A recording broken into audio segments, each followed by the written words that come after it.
morning, evening, or night, wherever you are, welcome to WHAM today. Take a deep breath, clear your mind, and let's drift through the whispers of today's world, one quiet thought at a time. As we wrap up Saturday, 19th July, 2025, let's see what stories are unfolding around us. India's foreign exchange reserves have decreased by USD 3.6 billion, settling at USD 696.67 billion for the week, ending July 11, according to the Reserve Bank of India, RBI. Simultaneously, the Sensex fell by 501.51 points, and the Nifty 50 dropped by 143.05 points. Even as small investors are showing increased interest in the Indian stock market, drawn by perceived low-risk opportunities. Despite global uncertainty, the IPO market in India remained stable in the first half of 2025, according to an AI report. Rajini Vislavath, EL of Alternatives at GT Wealth India, suggests investors consider infrastructure investment trusts. InvITs. Dharmesh Shah of ICC Securities recommends buying shares of JSW Energy and Chalet Hotel. HDFC Bank even announced its first-ever bonus to boost investor confidence. Strategies incorporate AI-powered trading decisions, real-time monitoring, expert financial guidance, and trading psychology coaching. India's stock exchange derivative activity has decreased by a third since the Jane Street trading ban. In defense news, Reliance and Dial have entered into a yacht and 1,000 crore agreement to manufacture Volcano precision ammunition in India. Meanwhile, Fairfax India, OTTMPTS XDF, reached a new one-year high, although the specific reason for this surge is not presently known. China is seeing a shifting landscape of international relations and economic developments. The Trump administration appears to be easing tensions, reducing aggressive measures, and reversing technology controls. President Trump is also reportedly considering a visit to China later in the year following a meeting between Treasury Secretary Scott Bessent, U.S. Trade Representative Jamieson Greer, and Chinese officials in Geneva in May. Conversely, a Wells Fargo executive faced an exit ban, causing worries for foreign businesses, especially since Wells Fargo handles many dollar-denominated payments. This coincides with the imprisonment of a Japanese pharmaceutical executive, heightening investor unease. Despite these concerns, China's exports of rare earth magnets to the U.S. increased notably in June. Expanding on the economy, Shangri-La Group launched its super-luxury hotel brand, Shangri-La Signatures, in mainland China, aiming to attract affluent Chinese tourists with unique cultural and natural experiences. Swire Properties in partnership in mainland China is preparing to lease the second phase of their Shanghai retail venture. This project involves the Zhangguan site, where 18 buildings were shifted sideways, using robots to construct a multi-level underground mall. The first phase is expected to open next year. In other news, China is planning its first joint army drill with Vietnam. Typhoon Haifa disrupted flights in Hong Kong and southern China, uprooting trees as it moved west along the southern coast.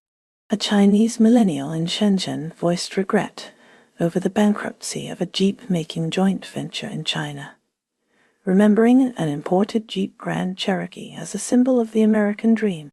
Looking at global affairs, the coming week is packed with significant international events. These include ECB, CPRT, and CBRF meetings, the announcement of the China LPR, results from the Japan election, an EU-China summit, Trump's speech on AI, the Shanghai AI Conference, release of global PMIs, and the Tokyo CPI. In Hollywood, The Indicator features Adrian, Darian, and Waylon in a movie business trivia game as part of a week-long series on the industry. Related episodes will cover topics such as cosplay as crime, the relationship between China and Hollywood, and the state of filmmaking in Los Angeles and New Jersey. Russia is under increased global pressure as the conflict in Ukraine continues, prompting the EU to enact its 18th package of sanctions targeting Russia's energy sector and other key industries. Russia reports intercepting numerous Ukrainian drones, including those aimed at the Moscow region, which caused damage and disrupted air travel. In support of Ukraine, Australia is providing tanks. President Putin emphasized the importance of the mining and metallurgical complex to the Russian economy. Simultaneously, Russia and North Korea are strengthening ties with new direct flights between Moscow and Pyongyang, alongside increased trade involving both goods and workers. Twin earthquakes struck off Russia's Kamchatka region. Former US President Trump faces criticism for his perceived weak stance against Russia. Zelensky has offered Russia renewed peace talks to accelerate ceasefire negotiation. Turning to the United States, the nation faces economic and political uncertainty.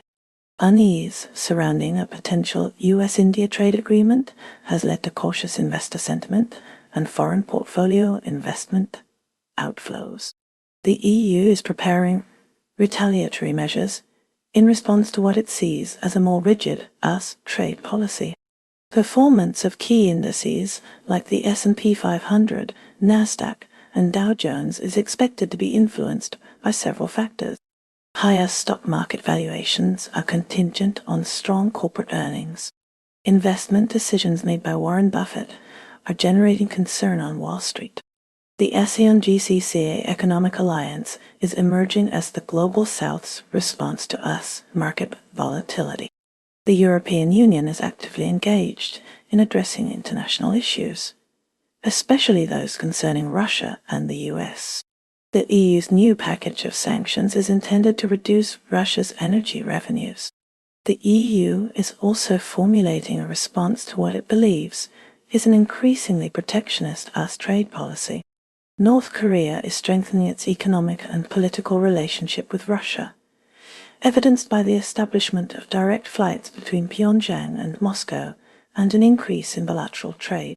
In India, the economy is experiencing some instability, with foreign portfolio investors withdrawing funds due to anxieties surrounding US-India trade relations and mixed corporate earnings reports. China's influence as a major financier of infrastructure projects in Southeast Asia is expanding, particularly as the US and EU reduce their foreign aid budgets. Ukraine has proposed a new round of peace talks with Russia next week. President Zelensky has repeatedly offered this. The Kremlin insists President Putin is ready for peace talks, but wants to achieve Russia's goals in the conflict. A recent drone attack on Moscow caused flight diversions and fires. Russia claims it downed 3 Ukrainian drones heading to Moscow.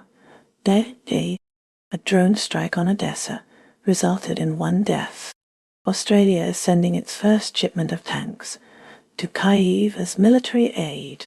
The Financial Times reports that Moscow and Pyongyang's growing ties could persist despite Western pressure, even after the Ukraine conflict. The European Union is increasing sanctions on Russia. These sanctions target Moscow's energy revenues and intelligence operation. French President Macron called the EU sanctions package unprecedented given the war. Turning to the United Kingdom, the FTSE 100's rise above 9,000 points prompts questions about market overvaluation, given the UK's slow economic growth. Falling interest rates might make dividend stocks a key source of passive income until 2030. WHAM profits face scrutiny as lenders await a court ruling on motor finance. The UK's industrial strategy is forming a new partnership with Israel.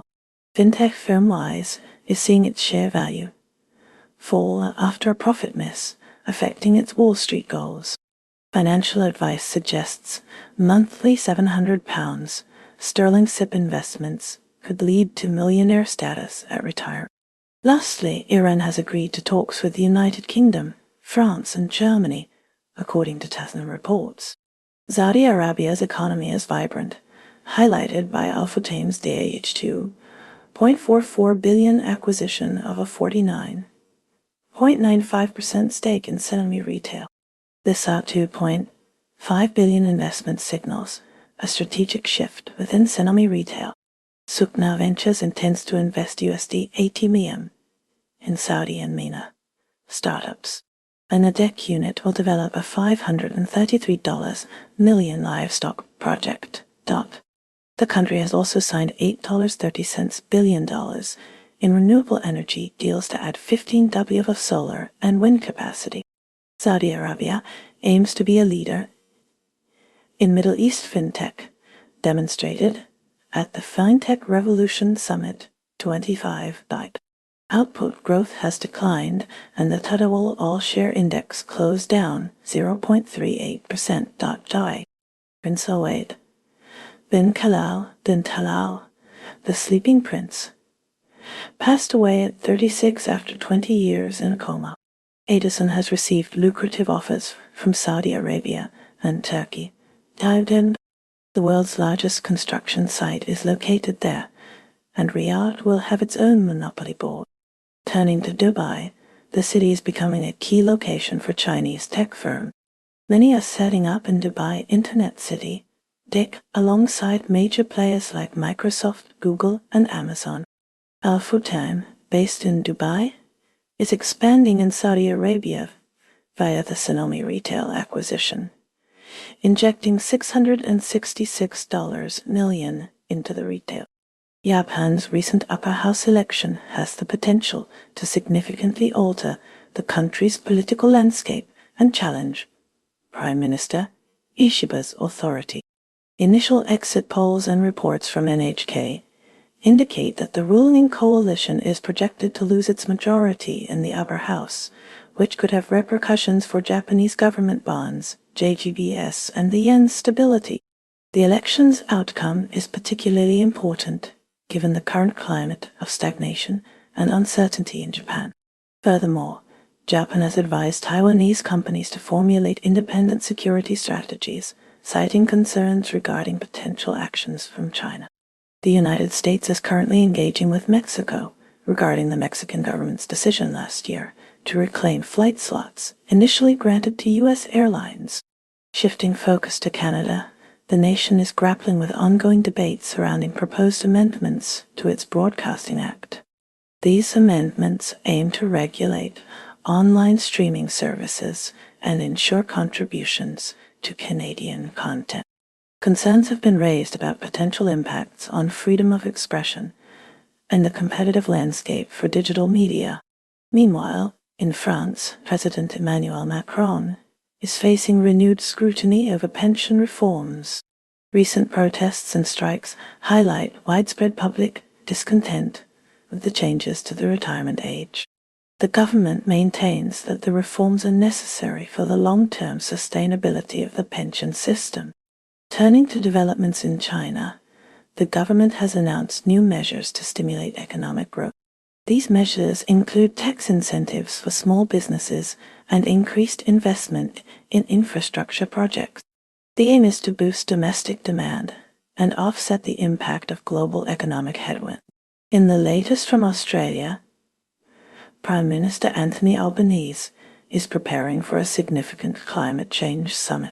The summit will address the nation's commitments to reducing carbon emissions and transitioning to renewable energy sources. Australia's role in international climate efforts is under close observation. South Korea is grappling with the aftermath of severe rainfall, which has tragically led to 14 deaths and left 12 individuals missing, including a localized impact in Gyeong with 2 fatalities and 2 disappearances.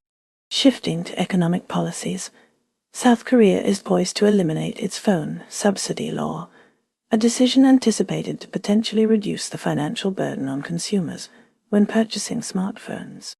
Meanwhile, the housing market in South Korea is undergoing a period of divergence, influenced by tighter regulations on jants loans. a unique system involving large upfront deposits and a subsequent rise in the prevalence of monthly rental agreements. Pension funds are demonstrating heightened interest in South Korean data centers as investment opportunities, signaling confidence and growth within the sector. South Africa concluded its participation in the G20 finance meeting, securing a consensus amid rising global economic uncertainty, which led to gains in South African assets. However, the country's coalition government is facing strain after a trade envoy's failure to visit the U.S. In economic news, Valterra Platinum has indicated a decline in its first half profit. Meanwhile, Honor is planning to introduce its Magic V5 smartphone to the South African market. In Johannesburg, a truck carrying sheep sparked public outrage. Australia faces the challenge of balancing its relationship with both the US and China amid increasing strategic competition. The Maritime Union of Australia, MOA, has voiced concerns over security risks linked to the AUKUS Security Pact, particularly regarding infrastructure workforce vulnerabilities. Elsewhere in the country, rangers in Northern Australia are undertaking work described as a matter of national security, though the exact nature of the threat remains undefined. In economic news, Bain reports that the Virgin float has stimulated a resurgence in the Australian IPO market. PointsBet has been targeted with a takeover bid from Nixie, while a broker has issued an analysis of BHP shares. Greece's Athens Stock Exchange led global markets in 2025, attracting considerable foreign investment. Shifting focus to Canada, Prime Minister Mark Carney addressed Parliament on economic strategies for sustainable growth. The proposals included investments in renewable energy and infrastructure. These initiatives aim to reduce carbon emissions and stimulate job creation. In Germany, Chancellor Olaf Scholz announced new regulations on artificial intelligence. The rules seek to balance innovation with ethical considerations. They prioritize data privacy and algorithmic transparency. Moving to Brazil, President Lula da Silva is facing challenges regarding deforestation in the Amazon rainforest. Increased international pressure and domestic concerns are mounting. The government pledged to reinforce environmental protection measures and crack down on illegal logging. Turning to developments in Japan, the government approved a revised defense budget. The increase is in response to growing regional security concerns. The budget allocates funds for advanced military technology and cybersecurity enhancements. Azerbaijan is calling for Russia to acknowledge culpability in the downing of a passenger jet by Russian air defenses, though Moscow is currently impeding the investigation. Russia has also terminated a 1996 defense pact with Germany, escalating geopolitical tensions. Israel is preparing to launch an assault on the last town in Gaza, while ceasefire negotiations have reached an impasse. Pakistan, Saudi Arabia, and Sudan are joining forces to stimulate agricultural development. Turning to economic news, most Gulf stocks declined due to anxieties about potential U.S. tariffs, contrasting with Egypt, where the stock market reached a record peak. Asian shares rose, following remarks by Trump that he might consider dismissing Federal Reserve Chair Powell, drawing renewed foreign investment into Asian equities. Nigeria's stock market continued a positive trajectory, finishing 1% higher. Wells Fargo reaffirmed its buy rating for the Progressive Corporation, PGR, sustaining a price target of $333. In Kenya, the Nairobi Securities Exchange, NC, has abolished the 100-share rule, enabling Kenyans to acquire even a single share. European airport stocks are poised to enter a new phase. Brazil may target U.S. dividends and tech companies amidst a dispute with the Trump administration. Shifting to domestic matters, Republicans in Georgia are currently experiencing internal strife. In the Philippines, a Moro professional is advocating for better risk management practices within the finance industry. Tragically, in Vietnam, a tourist boat capsized during a storm, resulting in 37 deaths and 5 individuals still unaccounted for. And that's a wrap for today's news, because even headlines need a nap. Stay curious, stay kind, and let the noise fade as you find your quiet. Take care, stay awesome, and I'll see you next time on WHAM Today.